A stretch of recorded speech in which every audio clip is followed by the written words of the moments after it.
Greetings, sending you all some warm, positive vibrations. Up to some errands and some chores, and I just had a thought, as I do when I'm cleaning or in the garden quietly. And the question is, who is the most important person? So, if you had asked me that years ago, I would have said to you, um, my offspring, aka my children, and I would tell you that relationships are the most important thing, and they are really important. And we hear this all the time that the relationship you have with yourself is important, or some people would say the relationship you have with God, your personal relationship. But I would say this, and if it resonates, fine. If not, leave it right here. We say a lot of words and sayings that are passed on, and common memes, but often we don't measure it. And so the relationship now that I would say is the most important is the relationship for and with myself. Greetings.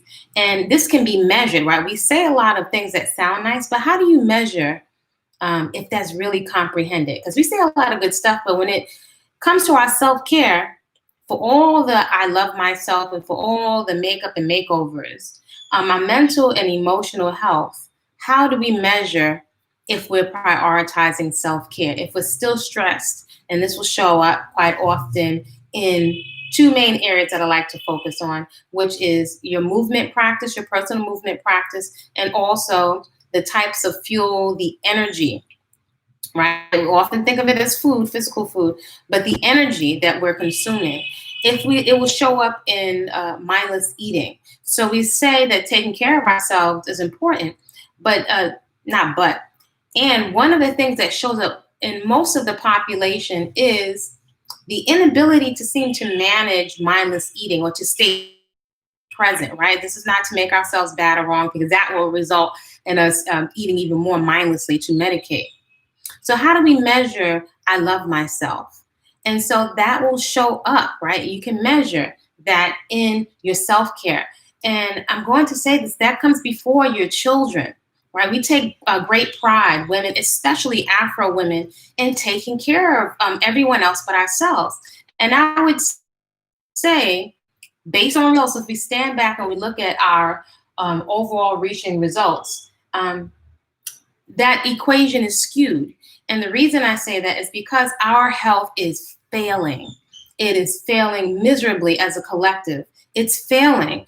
The stress levels, diabetes, how we fare in education, and what behavior we're modeling, because that is the first education.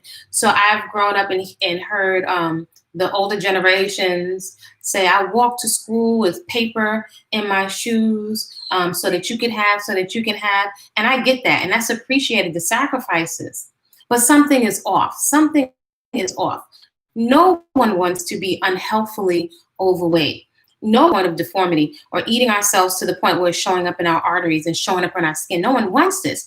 But this is mindless behavior.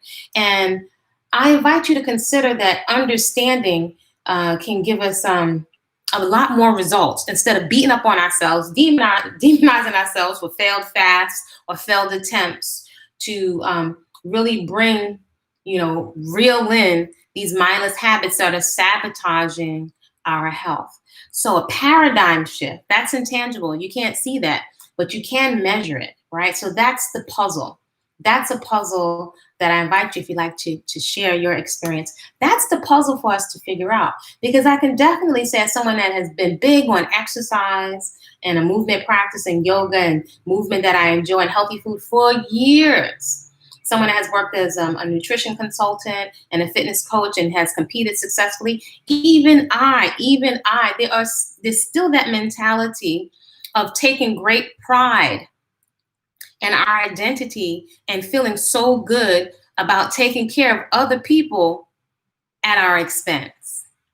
If you only got, let's say you only have 10 units of energy, right? We'll give the 8 units to our children and everybody else. And we're lacking in sleep. And especially when it comes to that exercise, making sure you have put aside the resources to have healthy, beautiful foods, fuel, energy, peaceful consumption that you enjoy. It doesn't work. Let's just look at the results objectively, right? Let's look at it like a business.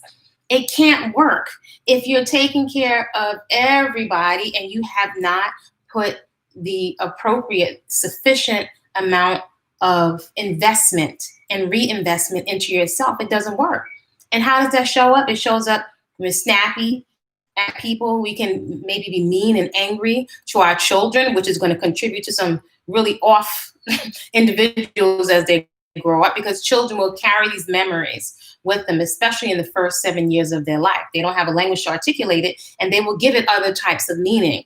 They don't understand that you're under stress. They don't understand relationships. They just don't understand adult things, nor is that their business or their responsibility. So self-care, how do we measure it? It's measured in, are you getting your movement practice in? Are you reverse engineering? Because we are in control of our schedules, right? Are we engineering our schedules to prioritize, right? Put in that skeleton, that structure, to make sure you have sufficient sleep. Sufficiency, and that may be a puzzle. It may take you a while to do that. That may mean getting up earlier. I found early mornings work for me. You'll have to find what works for you. But to continue to say that we love everybody, we love ourselves, and the results are not showing up, I would be suspicious and have a healthy curiosity about, how come the results are not showing up? How come the results are not showing up? And in our quiet moments, right, in our meditation and our contemplation, actually we do know the answers.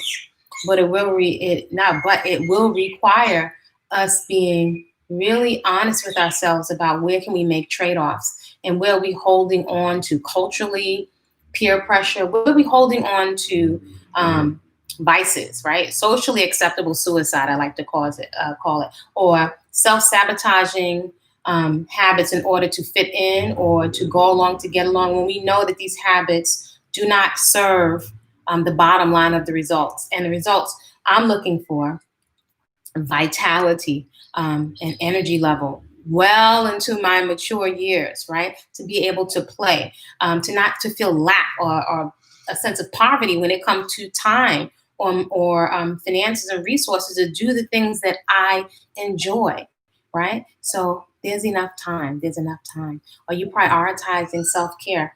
And if you're saying, I love you, I love myself, if you take away all the clothes, and I love beautification, all that stuff just as much as anyone else. But if we take away the outfit and we take away all the stuff on the outside, do we have a foundation? Are we cultivating a foundation of self-care? Because that says more than all the words that are coming out of our mouths. So it's 2021, at least by the calendar that we normally use.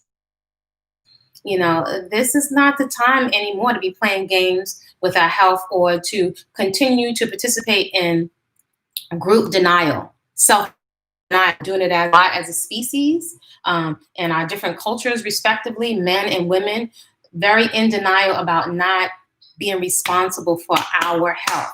It's not your spouse's responsibility. It's not your children's responsibility. It's not your girlfriend or boyfriend's responsibility. Your health is 110% your responsibility, right? And in that, we walk alone, all one. It's not a negative. So with that, just a quick check-in. I'm inviting you to create a great day on purpose because you said so. See you.